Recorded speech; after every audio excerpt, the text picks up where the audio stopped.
What's going on, people? We are Tottenham TV here, back again for another live stream, another Good Morning Tottenham. But today we have another episode of Talking Tactics with Coach Stell. How are you doing, Stell? Great to have you in the studio as always, mate. I'm very happy because Christmas is coming, and Christmas is one of my favourite periods of the year. And also, what a game against Liverpool, man.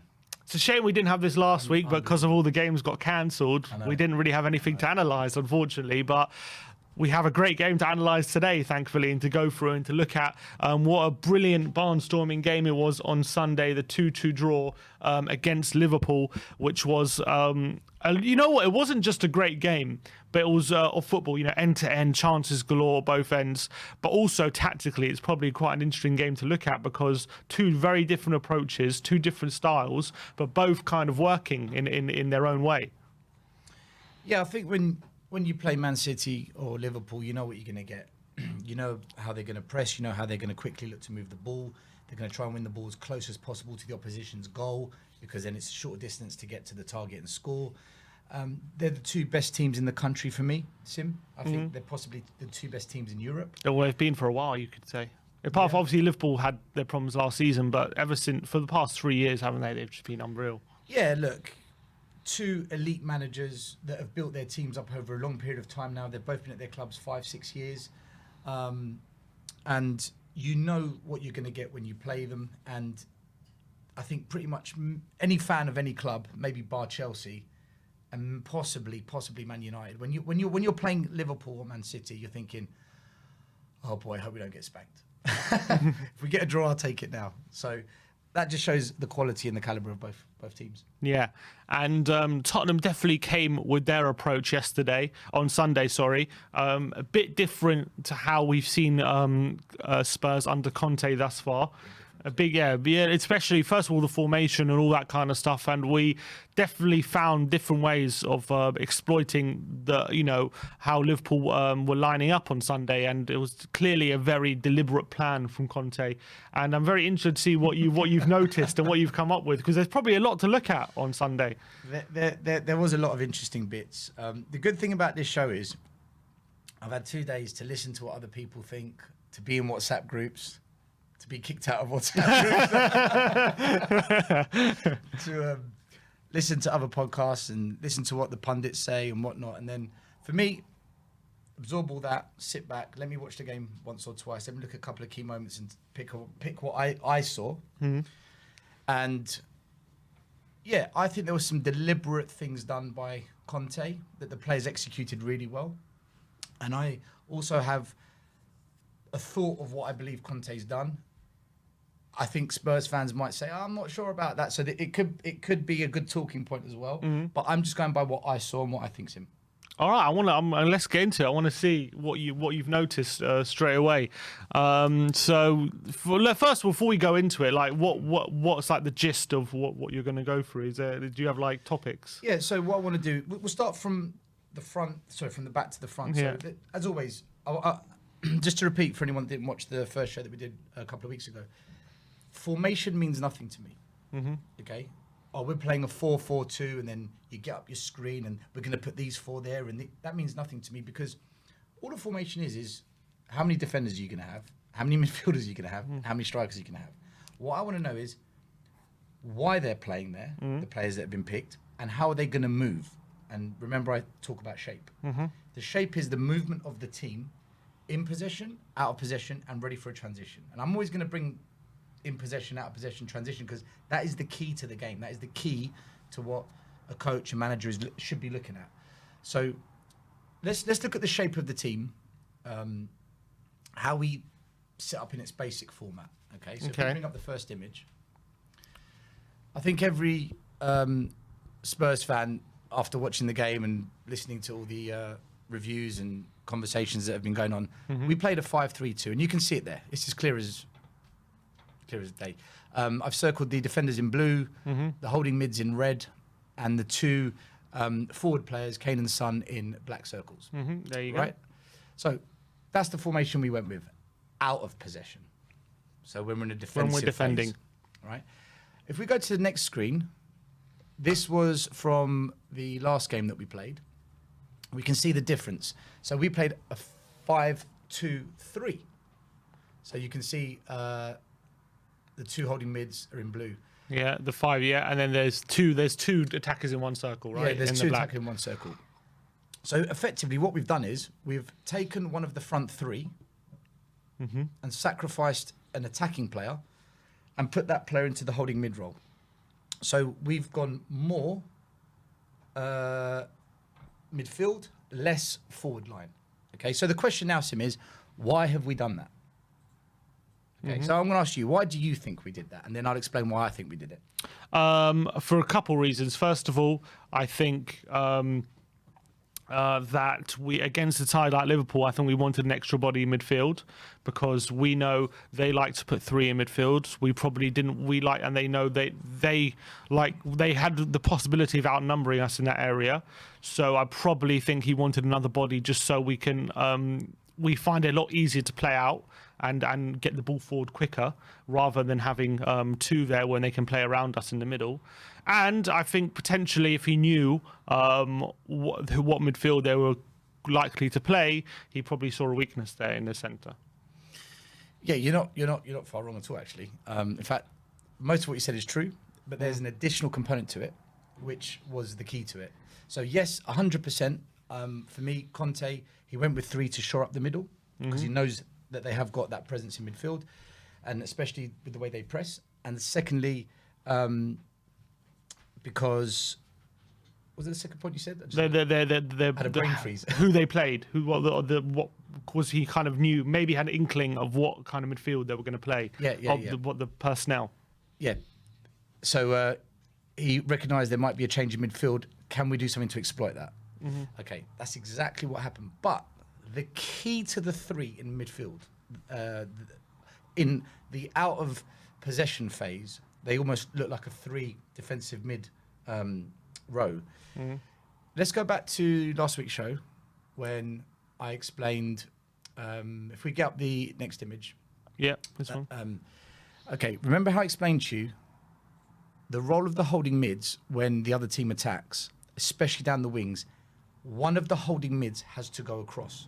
Don't expose the centre back. The centre back, you don't want the centre back going out. The holding mid needs to go. Okay. So if you look at this image from last week, that's when Skip went out wide to win the ball, the slide tackle, and you can see Højbjerg tucked in just behind, right?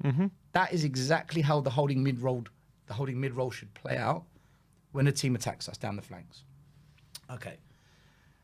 Let's go to the next slide. Now, this is what we did. Each time they went down the wing, we had 3 out wide.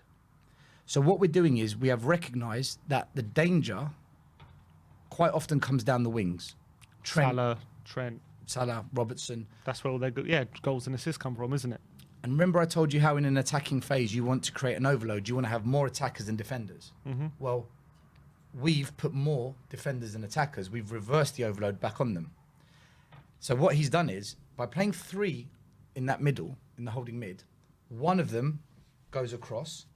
The wing back, who was Sessegnon, let's say we're talking about the left wing, he never went forward. He held. So now we've got 2.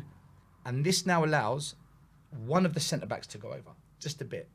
Can we get that image back up? Because I just want to show. So you can see we've got the 3 in red that have gone over. That's Dele, the furthest forward. There's Sessegnon sitting, and then that's Davis. Ben Davis, right? Coming over. That is a deliberate ploy. And he could only do that by keeping the back 5 deep and playing 3 in the middle. Because now, if you're Liverpool, how do you get out of this? Well, you've either got to go on an amazing dribble past 3 players, or a quick tiki-taka, play that triangle and try and get through, or you switch to play. Where do you switch it to from there? The middle. Well, look what we've done because we've got 2 holding mids. So if they do Decatur, the Winks is there, ready to pounce. Look at the blue circles. We've got a bank of 4. And this can be difficult to break down. So come wide, we've got 3. Oh, we can't get through that. We're going to go middle. Go on then. I've got 4. Where are you going? Difficult. That is a tactical ploy by Conte. And if you go to the next screen, look when they attack us down the other wing, exactly the same.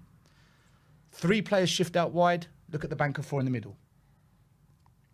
This is coached. This is practiced. This is a masterclass from Conte. I never thought this is what he was going to do. I thought we are going to get spanked in this game. Yeah. And I'm watching this, and I'm thinking, but he's doing that as well with 3 players in the middle who before the game anyway, people would say they're not necessarily defensively the most disciplined or the best defensively in terms of knowing where to be in positionally and also picking challenges. Winks, Ndombele and Dele before the game, people always say how weak they are and easy to get past, but maybe they showed yesterday that once, with proper coaching and proper instructions of what to do, they can be disciplined potentially. Sim, when I saw those 3 in the midfield, I was going to go to church and light a candle and start praying. Because the thought of Ndombele in holding mid scares the hell out of me. Winks is not a holding mid for me. He never has been. And I'm a big fan of Winks. I've been on a lonely journey defending Winks for many, many years. And it's me too. It's good. Yeah. And it's just, it's tough defending Winks because a lot of fans have been on his back quite a lot. Dele, we just don't know. We just assume he's an Instagrammer, computer gamer nowadays. It's a difficult one. So yeah, when you see those 3, but they were very disciplined, and he deliberately played Ndombele and Winks. There's a reason. You think so? You don't think it was out of, you don't think it wasn't because of choice? I mean, sorry, it wasn't because he was forced to. Bit of both. Look, he could have started with Skip. He was on the bench. He was available. I know there's going to be a big debate. Oh, but Skip's coming back off COVID. Skip wasn't 100%. He couldn't have started him. He could have started him. He did come on. Oh, but it was only for 15 minutes. But he's on the bench. He's available. So I think partly yes, forced. Partly no, decision making. And he didn't have to play. Ndombele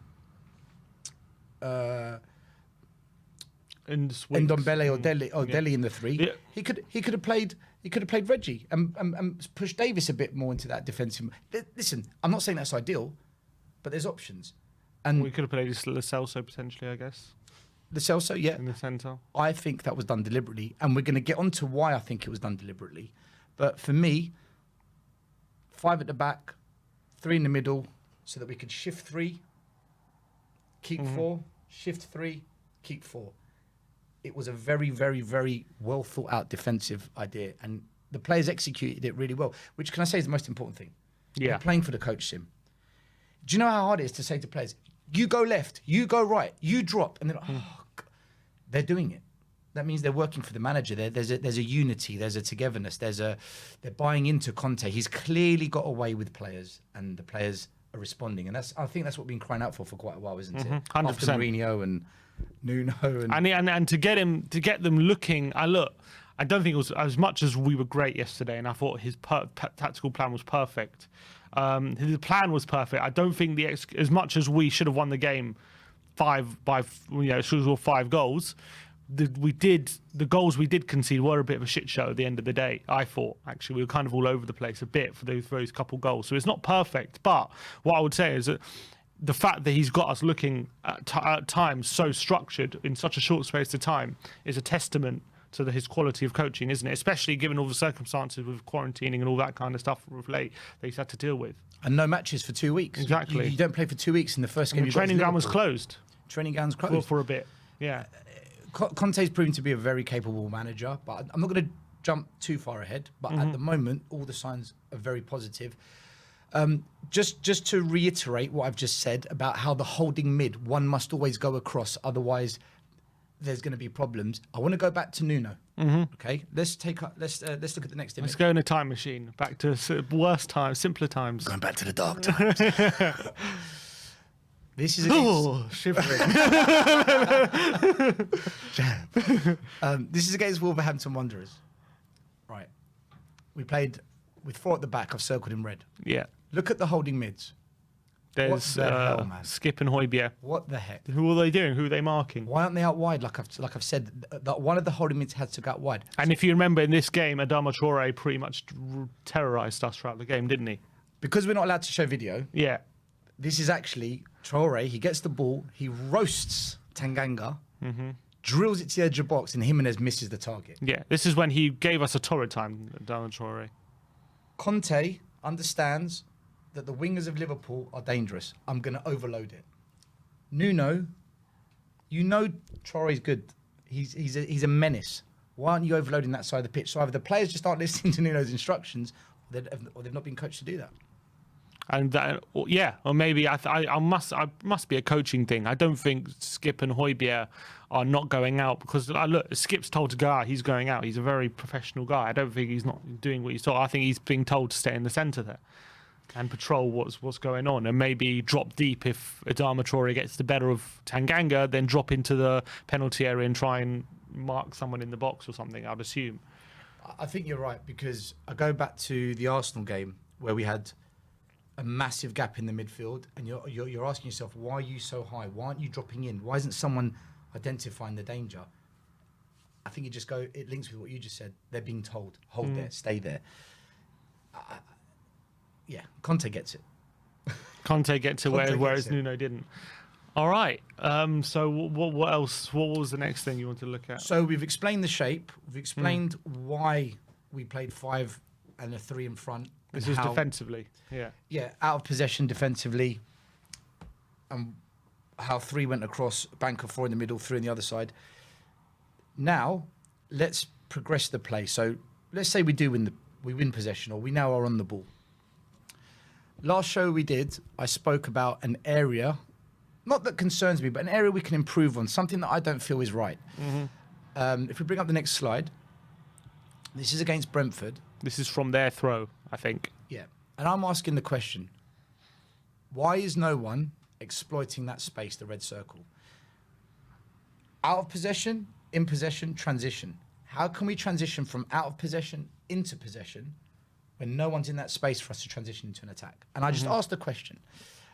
If we bring up another image, the next one, same again. Why is no one holding that space? And you said to me, oh yeah, but what if we push players up and we just say stand on the halfway line and they keep their players up? And I said to you, but I'm going to ask that question of the manager. I'm going to tell my players, you stay on the halfway line, and I'm basically, without verbally saying it, I'm saying to Klopp, hey buddy, Kane and Son, they're waiting. You can do anything about it. Ask the question. Prepare for the transition. I won't mention his name, but someone in the comments last week from the video we did said, oh, but still, look at the best teams. They all get back. It's you don't need to have players up there. And I said, okay, I disagree. I think the best teams do have that transition ready. Let's go to the next slide. Okay. How many players do you see back this time, Sim? This is against Liverpool now. That's what? One's in blue. So 8 players. Right. Where's the other 2? Kane and Son, they're further forward. Exactly. I mean, Son's not on the screen, but I'm assuming he's a lot further He's forward. further up, yeah. Transition ready. And what is this? Where's the ball at this point? This is when Ball is... this is actually the goal. Is this the goal where Trent squares it to Robertson? Am I right? Might be the goal. This might be the goal. But that's not my concern that the goal went in. Okay. My concern is, my focus isn't that the goal went in. My focus is, if we win the ball, are we ready for a transition? Okay. Let's show the next image. Once again, how many we got back? That's 7, is it? 7. Oh, 8. Sorry, yeah, because 2 in one circle. Yeah. Son and Kane up high again. If we win the ball, we're ready for the transition. And this is what I brought up last time. And I was saying, Sim, just an area I'm concerned about, an area that I want to see us improve on. Well, we did it in this game. Now, for everyone watching, just cast yourselves back to Sunday. All the big chances we created, were they coming from out wide coming in, or down the middle, down the middle, down the middle? Down the middle. Where was Son and Kane? Down the middle. Transition. It's that simple. They were ready for it. We were set up for it. They were told, they were coached to do it. And it's funny because I think Conte watched our show and he's picked up some He must have. So, Conte, can you put the check in the post, please, to WeAreTottenham TV? So, for me as a coach watching that, I was very, very happy because I always play with I'm always transition ready. When I coach, I'm always transition ready because it asks the questions, it's testing the other team, and it's showing that we're brave. It's showing that we're not scared to not have as many back because we're confident if we win it, we can cause damage. You show belief in our own ability to win the ball back without everyone back as well, in a way. Yeah, but also, Look how many players Liverpool got in the box. If we go back to that video, that picture. The one before. Yeah. Yeah. They got 2 men in them, well, 3. Look, they've got players back. So we're actually forcing them out of loading up the attack. Why? Because we've asked a question and Klopp's answered, hold back. Perfect. We are dictating now. We are controlling. And that's what you want. You want to control the conversation. So just something a bit different that we did and something that I spotted. And it's good it happened because it links on to what we were talking about in the last show where it wasn't happening. So that was a real positive. Yeah, and I think he might have done that because he knew that at centre back maybe they weren't the best, and that if he could leave it, if we can create enough 2-on-2 situations or situations where we have Son and Kane up against their 2 centre backs, there are a good chance we could get the better of them, and we did on a number of occasions. Okay, so I had a couple of fiery conversations yesterday, Sid. Yeah. I think you saw one of them. I was involved in one of them, I think. Oh, yeah, I think I told you off. So, look, if you're going to keep Son and Kane up top, you need to get the ball to them. How do you get the ball to them? You need players that can feed the pass to them, okay? That's why I think Winks and Ndombele played. As much as people can criticise Winks, I know he's got that pass in him. I know the person that scouted him. I know the person, the coaches that coached him. I know what his quality was coming out of the academy, and I think he's been slightly mismanaged. Do I think he's got the potential to be a De Bruyne, to be a Iniesta? An Iniesta? Listen, I'm realistic. Do I think there's an impact that he can have and benefit Spurs? Yes, I do, if he's played correctly.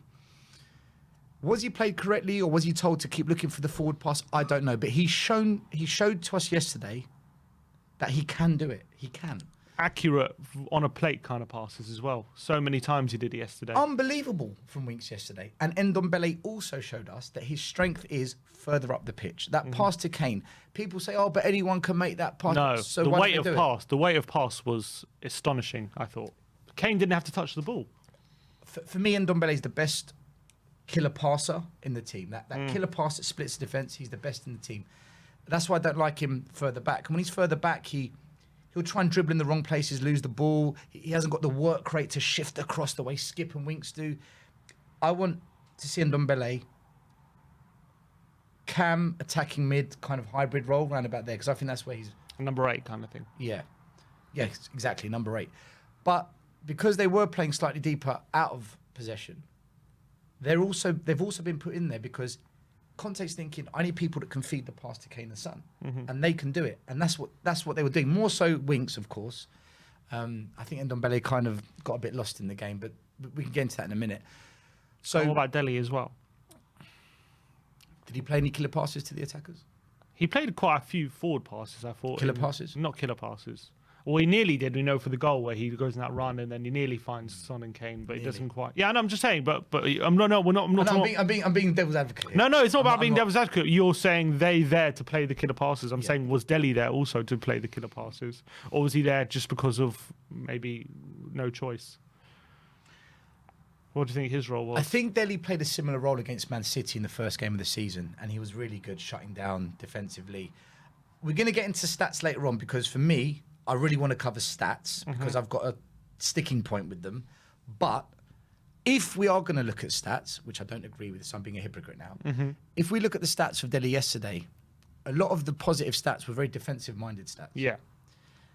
So I think actually Dele was being a more defensive player yesterday. So I would say just looking at that, I think Dele was in there to be defensive, but to also keep the ball moving. Help build up the play. I would say Dele. I would say actually Dele arguably was the most attacking of all them because he was the one making those late runs. How many late runs did he make into the box yesterday? And was actually found about 4 or 5 times. I can remember off the top of my head. The chance he missed, the penalty. Penalty. The penalty he didn't get. It was Winks that got brought down. No, it was Dele. No, it was for the goal. Remember the second goal? Their second goal. Just before that, Dele was brought down. Oh right, yeah, the through ball over the top. And Yeah, Dele's there again. The chance. chance where he squared it to Kane, he's there again. Well, look, Sim. About 3 or 4 times he was there making late runs. Maybe that was his role. Maybe not to be a player making the killer pass, but when we do get opportunities to go forward, he's making a run unmarked, unchecked, late into the penalty area, which we know he's very good at. Look, you make a fair argument, okay? Perhaps then it was more, Dele, I want you to defend, I want you to be in the build-up, and I want you to attack. Maybe he was a very versatile player on that day where he had multiple tasks. Maybe he was just instructed to be an out-and-out midfielder. Defensive duties, attacking duties. Can you get a goal? It's a fair comment you make. I'll take it on board. But I would change my view on it then and say that he was probably a more versatile midfielder as opposed to just having one specific or more dominant role that he was instructed to do then. Because you're right, he did get into attacking positions a lot. He did. Yeah. Okay. So, but we were talking about the killer passes of Winston and Ndombele and why they were in the team. Yeah. Yeah. So we've covered shape. We've covered why we're in that shape. We've then explained being prepared for an attacking transition. Now we're in that attacking transition. I want to point out something that I spotted watching over the attacking chances we created yesterday. Okay, so this is one of the attacking chances we created. What do you notice about those big rectangular red blocks I've put on the pitch? Well, they're empty. They're empty, right? What would normally be there when we're attacking? Probably Lucas or a wing back. Yeah, maybe a Reggie or a Emerson or Moura. Let's go to another one. We're going to go through these next kind of 3 or 4 pretty quick. Okay. Again, another attacking play. Big empty spaces out wide. Yep. Another attacking play. Empty spaces out wide. Next one. Yep. Empty spaces out wide. That's the one where Dele. You were talking about the penalty. That was that one there. This one here. No, the one before. The one before. So every big chance we created, nothing was coming from the wings, like zilch. You go to the next one. And this is the penalty. Yeah. Yeah. And there's no no Session's not committing. There's no one high up. Okay. Now the question is, why? Why is all the attack going down the middle? And why do we not have these bombing wing backs that Conte likes to play with? Why have we not done that? We know why they're defensively a bit further back because I explained how we have the 3 that shift across and the bank of 4. But now we're transitioning into an attacking phase. We've got Kane and Son up top. We've deliberately held them up top for the transition. We've got Winston and Ndombele that can feed the passes to them. Why aren't the wing backs supporting the play? What is it that Conte's seen? Because I think I know what he's done. Is he worried about the turnover? About maybe if they get their fullback, if they commit their wing backs and we lose the ball, then maybe that could hurt us quite badly if they call out of position. But they've got no one wide. How are they going to, if they win the ball, okay, fine.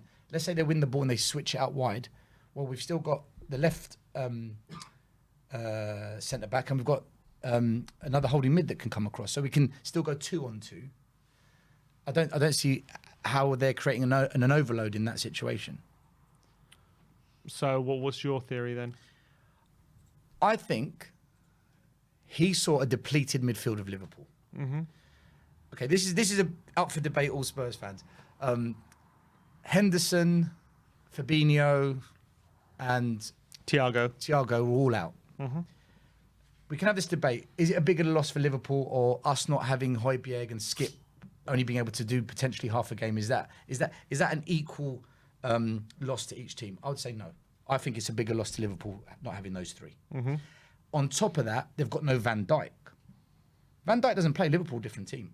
And Alisson's prone to mistakes when Van Dijk doesn't play either. People say, but we don't have Romero. Well, let me ask you this question then. Do you think that Salah, Jota and Mane looked at Spurs and said, no Romero? Or do you think it's more Son and Kane looked at Liverpool without Van Dijk and saying, we can do this?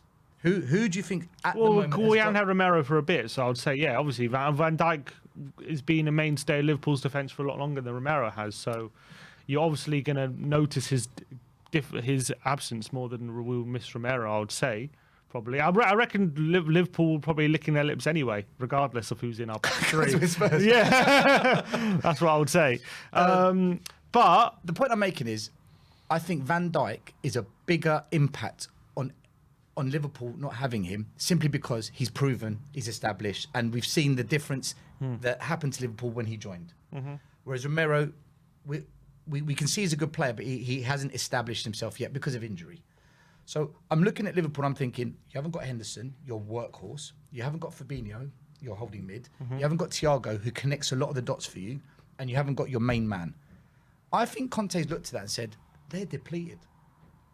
If I can get Son and Kane into that area, and I can get the ball to them with really good passes, I think we can create damage. Wing backs, you hold back, be more defensive. We're going to exploit that area here. And that's why you don't see the wing-backs ever bombing up. They've been told, don't go flying forward, hold. This is what I want to focus on. And I believe that was a deliberate ploy by Conte. I would argue that they weren't bombing forward in these attacking transitions when we're exploiting the space a lot. But they did get forward. I think Emerson was especially. He was always, I remember so many times, he was in space on the right-hand side. And Ndombele was feeding him time after time on the right-hand side. And he was getting crosses in, just wasn't that much quality. For example, right in the first minute when he lays it off to Kane and Kane misses that chance. Like, I think it was really early on. Yeah, look. There were times they were getting forward, but it wasn't as often maybe as, as we do against Brentford. There were and Norwich. moments when we did have some attacking wing play, of course. And there was a chance right at the end of the first half where Sessegnon did really well to create that chance for Kane and he missed the ball. Okay, of course. But the key moments, the big moments, the ones that really got us off our seats and we're thinking, oh, please, you've got to score. That was never there. Yeah, they were never there, yeah. And that was a deliberate ploy. That was the key focus, I think, of our attack. And that's why Son and Kane were holding up so high. Do I think that Son and Kane would have been told to be higher up if Henderson, Thiago, Fabinho and Van Dijk are playing? I don't think so. I think Van Dijk mops up a lot of that. I think Fabinho pulls us down or Thiago takes one for the team. I think that tactic changes. I think Conte looked at that and said, I fancy us going down the middle.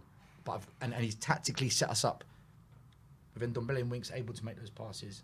Son and Kane staying up high, ready for that transition. And time after time after time, we were ripping I couldn't believe I was watching, actually. It was brilliant. What do you think if those players were available, we stick with the formation we were playing beforehand, or we still have this three in the middle?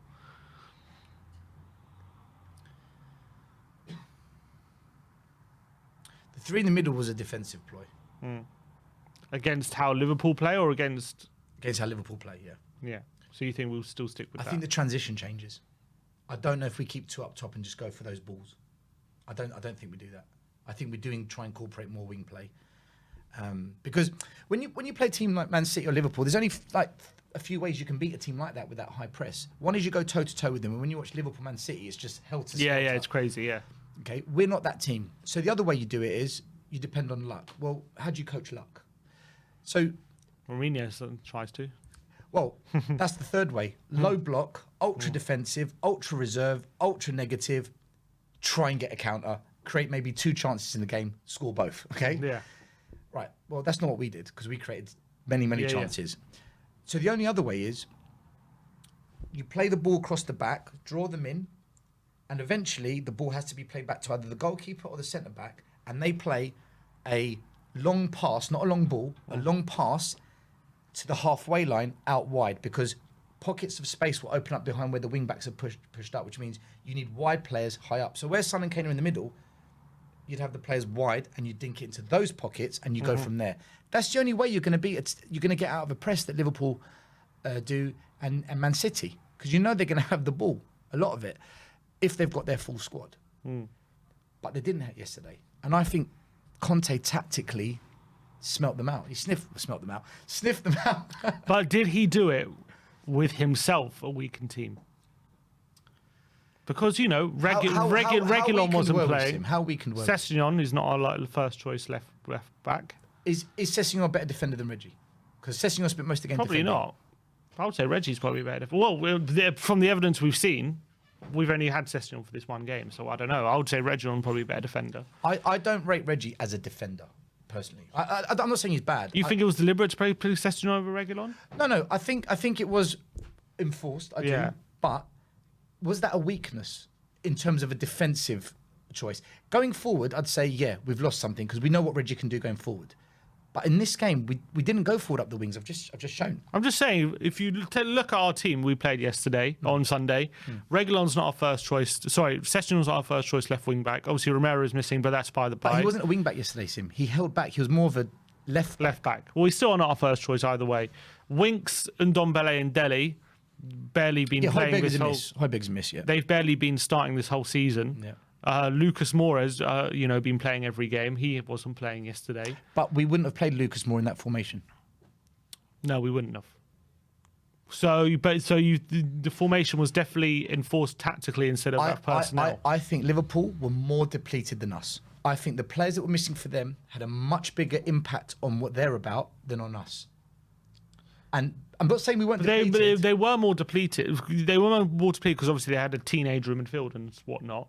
But you could argue that we were... And he got bullied. He got absolutely physically thrown all over the place. Yeah, he was. But you could argue that technically, in terms of players missing, we were just as depleted, but we had better players to come in, I guess. For me, it's not about you could argue that because, Liverpool, they played a teenager, but they had Oxlade-Chamberlain on the bench. They could have played him. Like, all of a sudden, a midfield three of Oxlade-Chamberlain, Milner and Keita doesn't look that bad. But they didn't play him. They didn't play him, but that was Klopp's choice not to play him. Again, we don't know the circumstances behind it. A bit like, the debate I had with someone yesterday. Is Skip 20% fit, 45% fit, 60%? We don't know about Oxlade, right? So yeah, I think when I look at the two teams yesterday... Firmino was also off the bench as well. Yeah, Firmino came off the bench. I think... the big name players that were missing for Liverpool were bigger for Liverpool than what our big players missing for us were, I think. Not by a country mile, but there was enough there. I'm just saying, before the game, people would say Reguilon has to play. People calling Sessegnon rubbish and useless and stuff like that before the game against Norwich. I agree. People don't trust Winks, Dele and Ndombele at all. No. Neither did you. I trust Winks. Huh? I've always defended No, I'm Winks. saying a lot of people don't. Like a lot of people say Winks is useless. And people say people say Skip and Højbjerg are completely vital to how Tottenham play and we can't play without them and stuff like that. So before the game, people might, if you said before the game, who's got bigger misses, look after the game in hindsight, obviously saying look Liverpool clearly, but before the game, you wouldn't have necessarily said, not you personally, but people not necessarily said they're definitely bigger misses before the game. Let's agree. But both teams were equally missing players. Let's agree. Yeah. Okay. I don't, but I'm going to agree. Okay. So the sake of this. So we can decide whether or not this was deliberate by Conte to go in the middle. Let's say both teams were equally depleted. Conte knew they were depleted, and he's exposed it. So the question then is, it's not, did we do it deliberately because they're depleted and we're not? The question is, no, they were depleted, and we did exploit it, and it was deliberate. Yeah. The question then is, Klopp, why did you not exploit our weakness? That's on Klopp. Agreed. Right? So if we agree that, Klopp, you've missed a trick here, then I still believe that Conte deliberately saw an opportunity to exploit Liverpool, and that's why we had the two up top and we had a lot of the play down the middle. Why Klopp didn't, it's down. I'm not here to assess Liverpool. I don't care about Liverpool. I care about Spurs.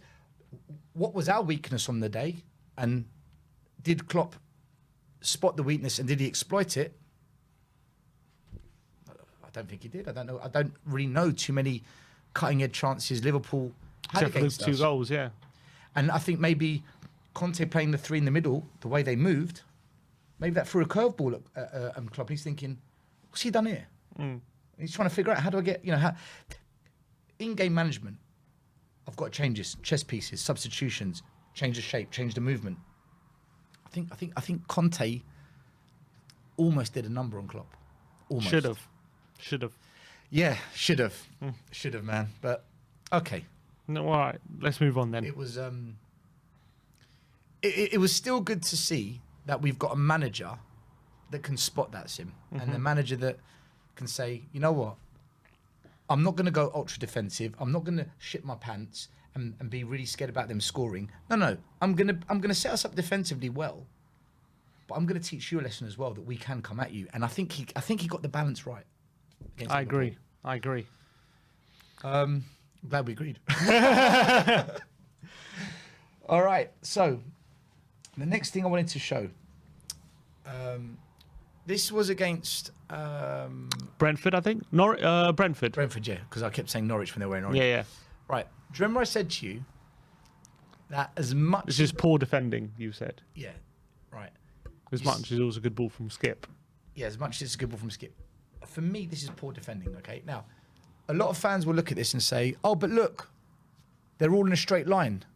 They're managing the offside well. Mm-hmm. I don't know where this comes from. Maybe it's 1980s, 1990s thinking. Of holding the line. Yeah. You do not, for me, and again, this is subjective, but from what I've learned and what I've been taught, you do not hold that straight line high up the pitch where players can get in behind. Because one killer pass wipes out the whole defence. One well-timed pass, and that's it. Yeah. And I mentioned that last game. Let me show you the Harry Kane goal. If we bring up the next image. Exactly the same thing. Poor defending. Now, I know people are going to be watching and saying, Stelios, what are you talking about? If the offside, but the offside didn't work. For me, you never defend like that. Not if there's space behind. But you know, teams are coached to hold an offside line. An offside line is a thing. I've never understood it, Sim. In that scenario, I've never understood it. Because I tell you why. Because it takes as much as, yes, you're right, one killer pass can kill you, but that pass has better be perfect, and that pass better be perfect, not only perfect but perfectly timed as well. Two things have to go perfect for you to break that, and we obviously did it, which was brilliant. But otherwise. It's a lot. If you're not defending like that, if you're not defending a straight line, then it's a lot. It could potentially be a lot easier for a team to actually pass their way through you. No, we are going to do a show, and I'm going to show you how you defend it. I'm going to specifically show you. So are you trying to say that offside lines shouldn't exist? Not that high up. Not that high up. Oh, so but where's go back to that? Which one? Go back to that. Anyone? This one, yeah. Right. Where should an offside line be then? Look at the amount of space behind the defensive line to the goal. Yeah. Okay? That is too much space to give up in the hope you play an offside trap. When you've got Son and Kane. Isn't the theory, maybe, you know, Alisson... If I've got Pookie, I'll do it, because I know Pookie's slow. Right. But when I've got Son and Kane, poor defending.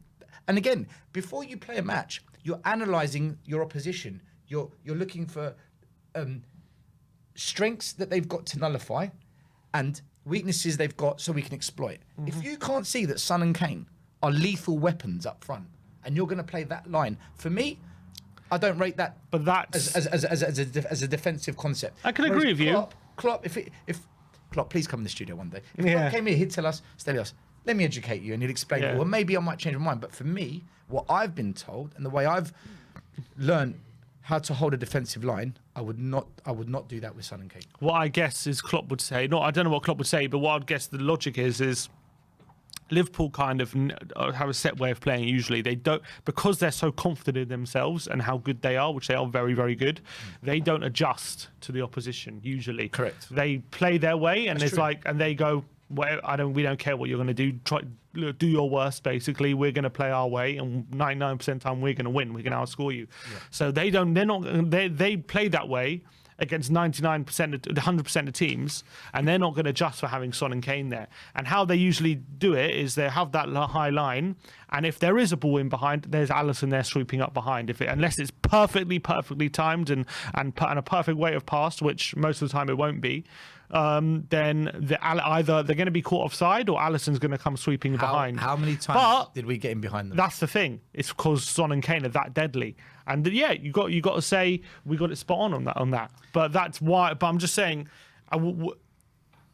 maybe Klopp should have adjusted to having Son and Kane staying up so high, Absolutely. which he didn't. But he won't. Did we adjust to them having dangerous wing backs?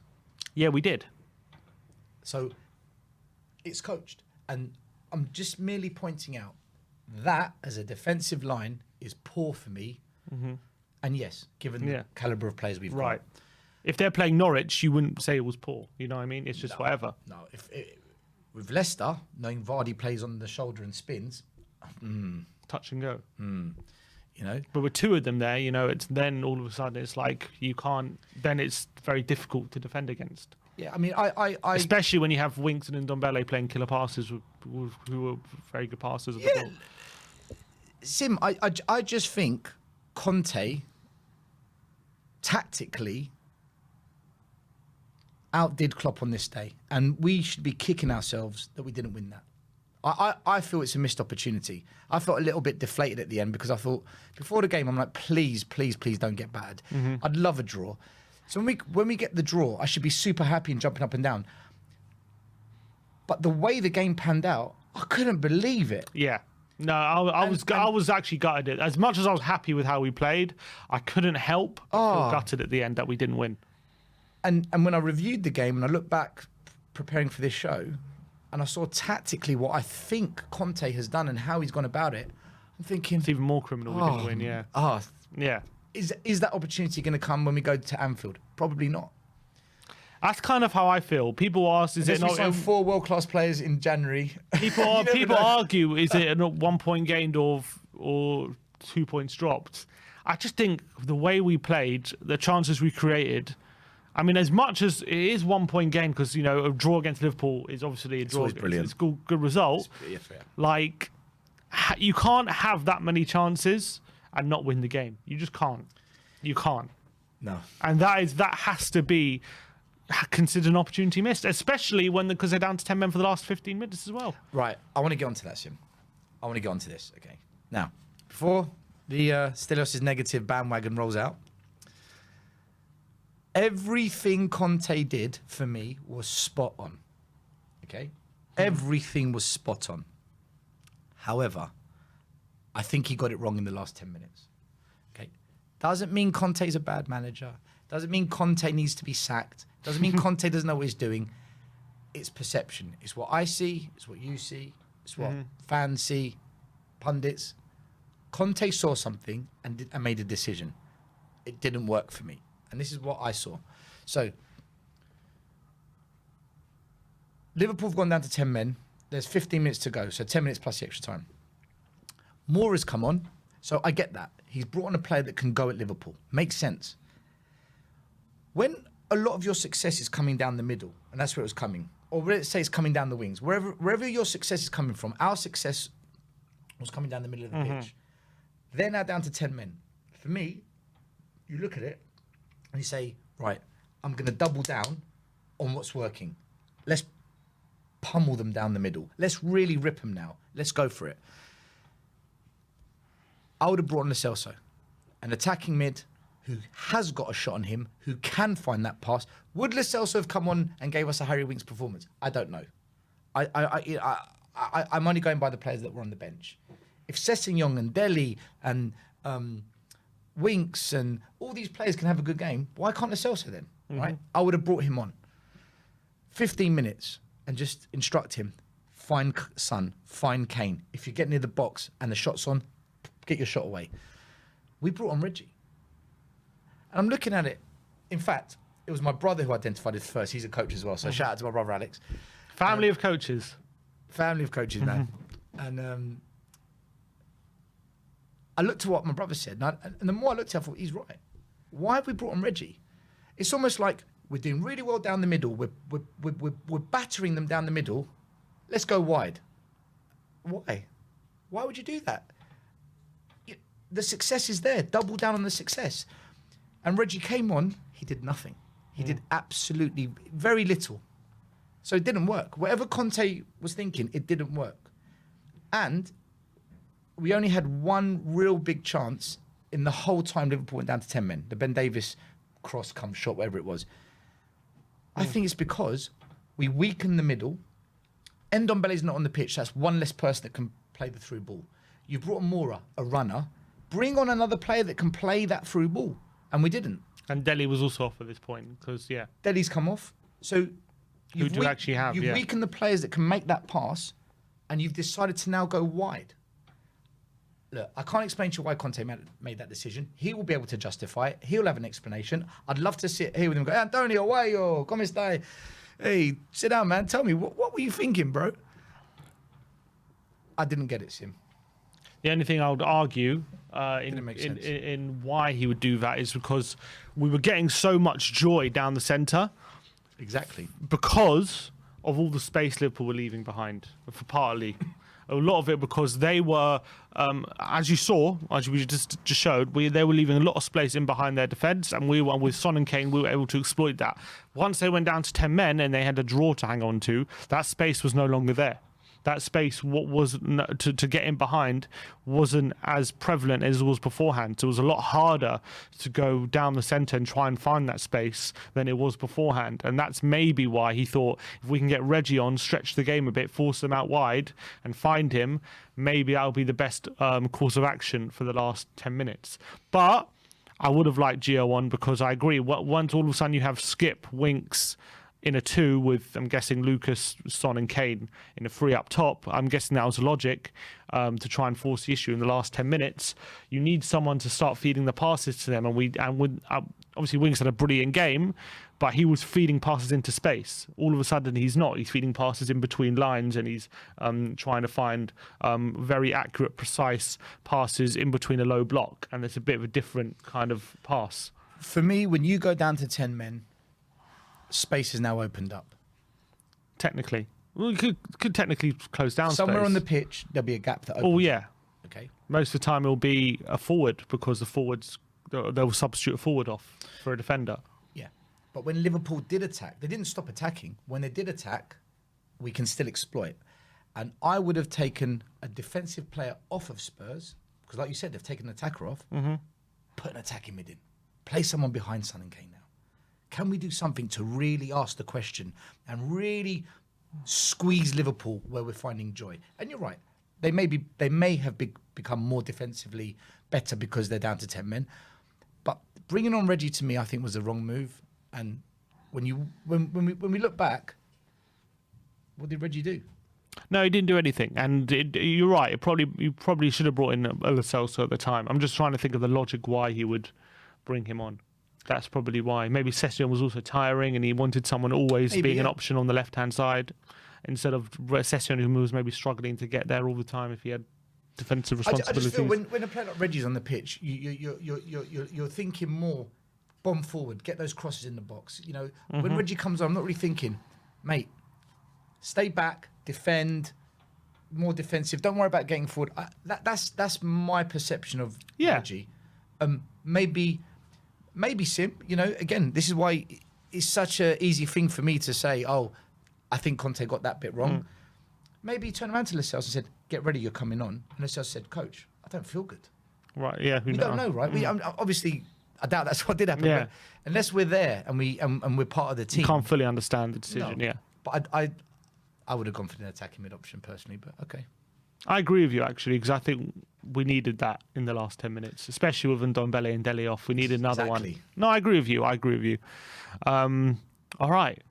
What next? What now? What now? Bring on the West Ham. That's what's next. Well, I wanted to briefly talk about stats, or we can do that for the next show if you want, or we can take questions if anyone's got any questions from social media. Or I don't mind I'm happy to do whatever. Well, I guess let's carry on. I think probably. Right. Yeah, let's go with what we're looking at. So, Spurs are on the up, and everyone's talking about stats. Oh, look at the XG. Look at the chances created. Look at the stats of our defenders and tackles made. And so, I briefly want to talk about stats because, for me, Sim, I'm going to say it. Stats aren't what people think they are. And I think a lot of stats are just thrown out there because it's easy to do that. You know, oh yeah, but look at the stats. What do you know? Oh, but the stats say this. Come on, mate. You know, just admit it, you're wrong. And that's generally the conversation when it comes to stats. Or someone will post a stat of XG is a popular one, so we'll use that. Someone will post a stat of an XG in a group, and everyone's like, oh, yeah. And everyone jumps on it, and let's get hype and excited. That's what stats are there to do. the way they're being used. It's a media and entertainment tool. Let's put up some stats, and it's a talking point. I'm sure you talk about stats. I've talked about stats. It's conversation. So you got your beer before kickoff. You're chatting to some Spurs fans. Oh mate, have you seen the possession stats under Conte'd? It's a talking point. That's why for me, I don't really embrace stats and use it as a tool with what I do in the way stats are being used by most fans, not just us, all clubs. Because I think the media and PlayStation and Xbox and FIFA have created this world of, look at the stats. There you go. I told you. And I want to explain why, for me, stats aren't what people think they are. I've been lucky enough, Sim. I studied stats as part of my university degree and on my master's course, and I did it for 4 years, statistical modelling. So I just want to break down just some basics. We're not going to get complicated. Just keep it simple so people can digest it. This is why you shouldn't look at a stat and think that is the basis upon which you can now win an opinion or an argument or conversation. So the first thing, there's 3 key things that people need to know about stats. The first one is a stat is meaningless without a comparison. So if you said to me, oh, Stel, we had 80% possession, right? Would you say that's really good? Yeah, 80% is pretty good. Why? Well, it's not good. I wouldn't say it's good. I would just say it's a lot. Yeah. But why? Why is it a lot? Yeah. Because that's 80%. So the opposition only had 20%. So that's a lot of the ball you're seeing throughout a game. What if I told you all the competition had 95%? Would you say now 80% is good? No, it's not a lot. Exactly. So a stat is meaningless alone. It needs a comparison. I agree with that. I agree. I talk about all. Yeah, I agree It with is that. a fact.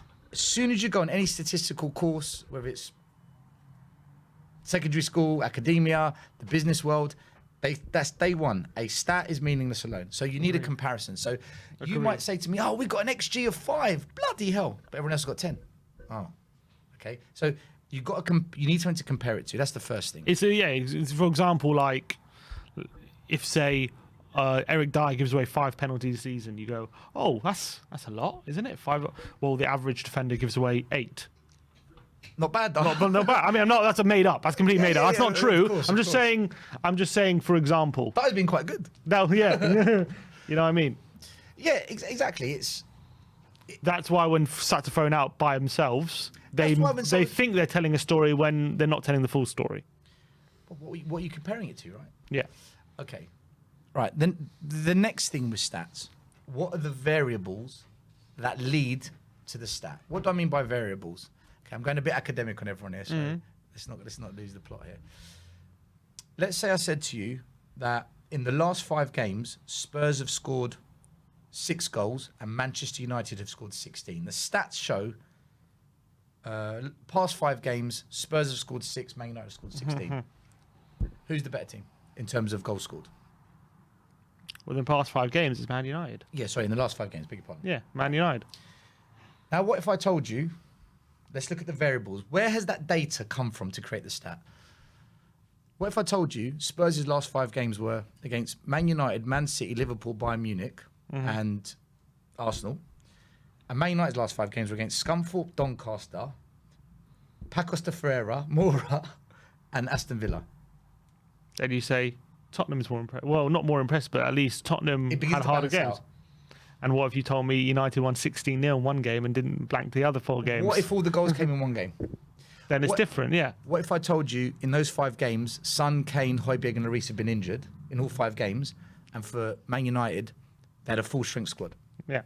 What if I told you that in all 5 Spurs games, it was thunderstorm, lightning, snow. Man United, it was perfect conditions. The grass was beautiful and the ball was flowing on that pitch how it's supposed to.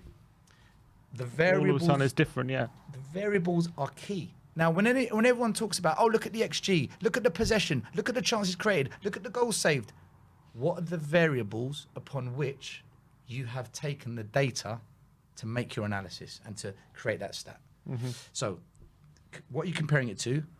What are the variables? And then, on top of that, and this links to the variables, with all statistical analysis and all stats, there's something called an outlier.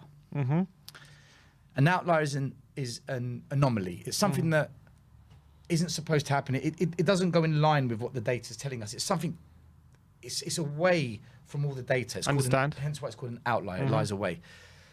In football terms, we call it shit happens. All right. Let me bring up a graph just to kind of explain to people what I mean by this. This is just something I put together, very basic. Okay. What's this represent? So at the bottom, all those circles are football clubs. Okay, blue, red, doesn't matter what football club they are.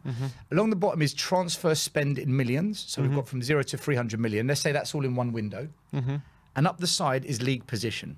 So what this shows us is the more money you spend, the higher up you finish. And that yellow line goes right through the middle of the data. That's the average. Yeah. So at any point on that yellow line, we can say the average spent equals this position in the league. This is where you'll finish. Can you see the 2 points that lie away from the data in red? I can. Right, that's an outlier. That's an anomaly. That's shit happens. That, for example, is Leicester City. Not a big spend, won the league. But hold on, look what the stats say. The stats say the more you spend, the great, the higher up you finish. There's the always league. an outlier. So when you're looking at a stat, are you considering that maybe that stat It's is an outlier. You don't know. So An exception to the rule. and normally, Sim, that exception to the rule comes from the variables. There's a variable. We just spoke about variables. For example, that season Leicester City won. Every team was in transition. That season Leicester City won. Well, how many games did Leicester play? 45 in all competitions. What about the main rivals? 60, 65. Oh, so they played more games, more fatigue, more injury. The variables. So when you're looking at stats, guys, and you're talking about XG and possession and chances created, what's your comparison? What are the variables? And is it an outlier? Nobody ever discusses that, ever. Well, no one knows how to discuss that, I don't 'Cause, think. yeah, like, who cares? Like, this is what I mean. The media wants it easy. Entertainment is easy. It's we just basically- want to have a simple stat. Let's talk about it, and there's your answer. What it basically is like doesn't when, work like that, when you guys, throw sorry. out a stat like just willy-nilly without context and without what you're saying, it's basically like fast food. That's what it is. Quick, it's easy. I like that. And it's like Cheeseburger. exactly. It's like a cheeseburger, basically. It's like, oh, you just get it, it fills you up. You think mayo, extra exactly. ketchup, You think, but it doesn't actually sustain you properly. It doesn't actually give you proper knowledge. It a just weak gives you a argument. number. It's a weak argument. I agree with you, but doesn't mean stats are useless. They're useless in those contexts. Right. Stats are very powerful. So I'm going to contradict myself. When are they powerful, though? They're powerful when you take statistical analysis and you put it alongside other analysis to formulate a big analysis. Okay. Let's just look at a statistic for what it really is. It's a tool. It's an instrument. Yeah. A bit like a spanner. A spanner, there's only so much you can do with it, but give me a hammer, give me a wrench, give me some bolts, give me some nuts. I can build something now that we can actually say, whoa, okay. So let's say statistical stats is the spanner. Well, what would a hammer be? Well, us visually watching a match. Let's watch the match. What did you actually see? What did you miss? What other tool have we got? We need a wrench. Let's hear what the experts say. What did they say in the Sky Sports panel? What did BT Sports say? All right. What other tool can we use? A drill. Let's speak to the players. The data comes from the players playing. Players, what did you see? What did you think? How did you feel in the game? So now, if we speak to the data, if we listen to the experts, if we visually watch the match, and we now add stats are powerful because we're covering all our bases and we're building a really good analysis. And that analysis gives us a conclusion which answers a question. Should we keep Dele Alli or should we sell him? Look at the stats, listen to the experts, watch him play, and All those things considered together, that's how you can formulate the opinion. that is what stats were made for. That's how stats are taught. And if you do that, then I'm open ears, my eyes are wide open, I will embrace the stats. But if fans are just going to throw out stats, oh, look at the amount of saves the goalie made. Sim, I struggle. No, it's nothing negative or offensive to anyone. It's just that's not the purpose of what stats were. That's not why stats became quite a prominent feature in the business world, in sports. That's why football clubs have got scouts. Why do you have a scout? Just look at the stats. Should we sign Mbappe? What did the stats say? Goals, assists. Yeah, sign him. We don't want to go and see him. We don't want to go and meet his parents and see what family life's like. We don't want to speak to his coaches and people that have managed him to find out what That's what all football clubs do. Exactly. Why? Because football clubs don't look at the stats and say, there you go. But as They look at fans, everything. we do. Because it's easy and it's a good thing We can't, to do can't when we're having a pint of beer. We can't exactly go to Mbappe's family and see what his family life, can we? Have you tried emailing? I tried. Yeah, I'll do it. I'll see how it goes. We can't do it with those fans, can we? We can't talk to the players. We can't always talk to experts. No. But that's what I'm saying, Sim. There's nothing wrong with us talking about this. There's nothing wrong with it. But as long as you know at the back of it, it's not really a strong... Unless you put context with everything, then you're right. It's not a strong argument, but you can put context with a lot of these things. You can make comparisons. You can do a lot of stuff when you're looking at stats. For example, the XG. Yeah. Tottenham have, under Conte, for 4 games in a row, had 2+ XG. Variables. Who have we played? We've played Norwich, we've played Brentford, we've played... Mora. No, not Mora. Who's the other one? Everton. Liverpool and Everton. Leeds. And Everton. Forget Everton, we didn't have... How many of those teams XG. in the top 10? 1. Variables. And that is a brilliant example of what I've just said. No, because I'll tell you why. Because Please do. under Nuno, Yeah. we didn't hit 2+ XG once. What teams did we play under him? Chelsea? How many teams? Man United, We played teams Man we City. played teams in the bottom 10. We still didn't. The point We still did. I'm just saying there's a comparison there of a clear improvement. That you can see a clear pattern. That is undeniable. By that. Did By Nuno that. have Harry Kane? Yeah, he did. No, the Harry Kane we know. Well, that's his fault. But no. But that's exactly my point. But that's a variable. No, it's not. It is. No, because if Nuno couldn't get Kane playing, that's on Nuno. There's been a clear improvement under... Look, if I'm making the argument we've improved under Conte, and I'm using XG as an argument, right? Saying Nuno didn't have the proper Harry Kane is more to my argument. That's you're playing into my argument that Conte has improved us, right? And me using the XG, you were saying Nuno didn't have the proper Harry Kane. That's Nuno's fault for not getting Kane playing. You understand? So if I'm saying Conte's improved us, look at our XG, right? Yeah. Our XG's improved.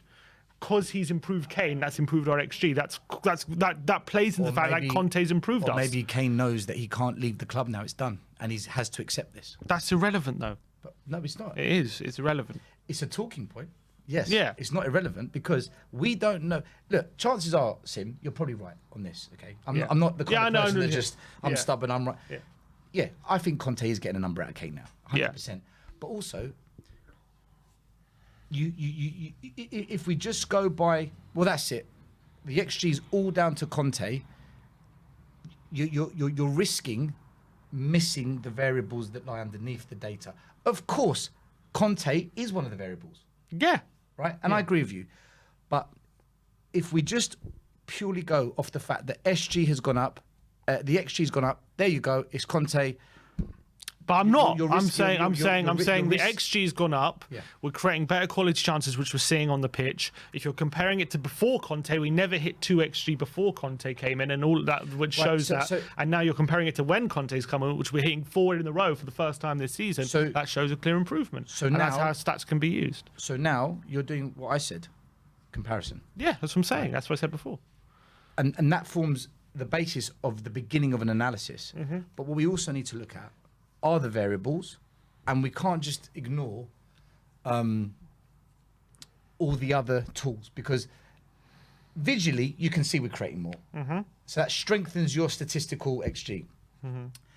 When you listen to Spurs after the match, you hear all the pundits, they're all saying, you can clearly see Spurs, they're creating more chances. You can clearly see that because of this movement and that movement, that wasn't happening under Nuno. So now the experts back it up. Mm-hmm. And then you speak to the fans. Oh, we can see Yeah. it. You speak to the players. We feel better. We feel like we're creating more chances. I feel like I'm finding Kane more. Kane saying I'm getting better service. We've spoken to the data. That makes the stat what it is. Mm-hmm. If we purely just go by stats, I know we're risking being led possibly in the wrong direction. Mm-hmm. But I'm not disagreeing with you, actually. I think you actually made a really good point there. But I will always look at stats as put it together as part of a bigger analysis, and now you've got a really good argument, I can't argue with you here now. I'm going to shut my mouth. Yeah. But if you're just going to come just stats, you're always giving me an opening to doubt you and to challenge you. And that's what I mean about stats aren't what we think they are. They need to be part of a broader analysis. Agreed. But yeah, I agree. I completely agree with you. You can manipulate stats any way you want, pretty much. You can. Stats, yeah. And to make it fit any argument you want. And unless you really properly use them in a way which fits the argument and you can't, and it fits everything that you're seeing on the pitch as well. That's why when, for example, I do like my after every game 5 takeaways where I look at it's not just stats, but I do look at a lot of the stats. Yeah, exactly. That's why it's takeaways, exactly. But I look at a lot of the stats and I try to make points by making stats, but they're always backed up by things we've seen. It's not just back. It's not back. That's a good approach. I'm not just throwing out a stat, but also sometimes stats can tell you what you've missed. Because if you think, for example, oh, Dele didn't make any tackles in that game, and then I tell you, well, he actually made more tackles than anyone else in the game on the pitch. And then all of a sudden, oh, okay, or maybe I was wrong about that. Maybe I missed something. So again, it works both ways. Just because stats on their own are not sufficient, and it is a weak argument for me, likewise, if you just watch and you base everything on just watching, that's a weak argument, Sim. Because is that a good enough analysis? No, because watching visual... But it's a good enough analysis to show you why your perception of the game was wrong in that instance. No, what I'm saying there is, all tools, whether it's listening to experts, statistical analysis, visually watching it, speaking to the actual data, so in this case, the players, all of it together is what should be done. Individually, just picking one, they're all as weak. They all have weaknesses. Great example. A couple of weeks ago, I was saying to you, Sim, look, we're not ready for the transition. There's no one up high. It's almost like we're giving away. No, sorry, no, beg your pardon. Remember, I showed you the shape. We're playing 5-2-3. Yeah. I said we're not pressing teams. When they begin to come forward as a team, we drop, and that was backed up by what? The possession stats. We only have 40% possession. So the stats now backed up my visual explanation. So in tandem, that's how you want it to work. Both ways, whether it's just picking a stat or just picking a visual, don't just pick one. Pick 2 or 3, and that should be your analysis. The point of this whole kind of statistical little part of the show is don't just throw a stat out there and leave it like that, and that's your argument. Because for me, I'm switching off. I agree with you. If stat by itself doesn't mean anything. Doesn't mean anything. And to back it up, the last slide that I'd like to bring up. This was 2015, 2016. This is when we lost to Leicester. Goals scored first, goals from set pieces first, chances created first, shots on target first, goals conceded first, shots on targets faced. And the next slide, please. Youngest average squad first, goals conceded first, shots on target faced, shooting accuracy first, keepers. We were first for bloody everything. Where did we come in the league? Third. Where does it say 3? Anywhere on those stats. And that's why. Do not get sucked in by stats on their own. If we watch and we listen to the experts and we speak to the players alongside the stats, you will know why we came third. If you just go by the stats, then you're going to go and put 100 quid on Spurs to win the league and lose your money. But not now, because we've got Conte. Put your money on him. Someone argue we should have won the league that year. The variables. Leicester played 45 games, we played 60. They had no major injuries. We had a couple of injuries during the season. And we had the youngest squad. You could say we lacked experience. So we could have a whole show on that. But the fact is, the stats, we were number 1, league position 3rd. And is what it is. But hopefully with Conte now... No, I take your point on stats. And I think I'd be interested to see maybe in the future if we have a debate, if I can bring up a stat and then we can have a debate about what you think and I think. And it'll be interesting. In the future, I'm going to look forward to what arguments we can have in future shows about maybe... You're making a point and I can bring up a stat to counter it and you think that we can disagree on that. It'll be interesting. We do have a couple super chats. Sim, you challenged me well today on the stat bit. Appreciate that. You're becoming a good coach. I'm challenging you still. Jory has with the Super J says, "Come on, Hello, the Joracle." He says, "Come on, Stelios. This is beyond patronising. The segment is great, but you all understand the basics of the game and how to break it down." I would actually. Well, I think. What was patronising specifically? I don't think I was patronising. I think. Joey, it's everyone's got an opinion. I'm happy with that. Yeah. But tell me what was patronising. Because if it was, I'll look back at it. And if it was, maybe because we're going through some basics. But I think sometimes it's important to do that because not everyone. I think a lot of people, and especially in our audience, who are, I'll say, knowledgeable audience who we have, they obviously know a lot of the stuff, but a lot of people don't. And I think people overestimate sometimes how important it is to go through stuff which some people find basic, but it's not always so. If you understand. For me, everything comes down to shape, not formation, in possession, the movement, out of possession, the movement, and the most neglected area, transition and preparation for it. And that's the basis of the last two shows we've done. I would like to know what specifically Joey's getting at because I'm quite a vague. I'm not sure what's comment. I'm not sure if he's talking about the tactics or the stats chat. I'm not sure which one he's talking about. Okay. Wolves FI says stats are helpful when you are Conte, Pep, or some top manager. But then they wouldn't have scouts that go and look at players. So, yes, they are helpful. You're right. He is right. But alongside other tools combined, like I explained, a thorough analysis, you use multiple tools, not just one. For example, a doctor, have you got a temperature? Put a thermometer in your mouth. Oh, it's 100. But then they put their hand on your head. Why? To check. Right. Multiple tools. You know, it's natural. It's best practice to use. But I think when it comes to stats, maybe he's talking about stats. But when it comes to stats, people, I think, sometimes people don't realise how little that a particular stat matters unless it is backed up by a lot of other things and how meaningless it can be. For example, people post stats all the time on Twitter. What a game so-and-so player had. Look, 4 tackles, 5 interceptions, passing accuracy 100%, all this kind of stuff. And and on paper it seems good, but then you stats. Who had the most tackles this season? Oh, the Norwich centre-back. Who had the most headed clearance this season? Oh, the Burnley centre-back. Doesn't mean they're the best. It just means they're doing the most. I've won multiple trophies as a coach, as a player. I've got players that get signed to pro clubs all the time. I barely touch stats. Barely touch them. Well, it's hard to keep stats in where your eyes it. Well, no. I just What, you do a tick when someone does a headed clearance? No, there's software. Is there? There's software. What kind of software is it? VO camera now, fantastic piece of software. Yeah, developed. And how does it try? What does it do? Just I'm interested. I don't know. So the camera videos the game. Yeah. And then it can isolate players, and it can. What they do during the game. Yeah.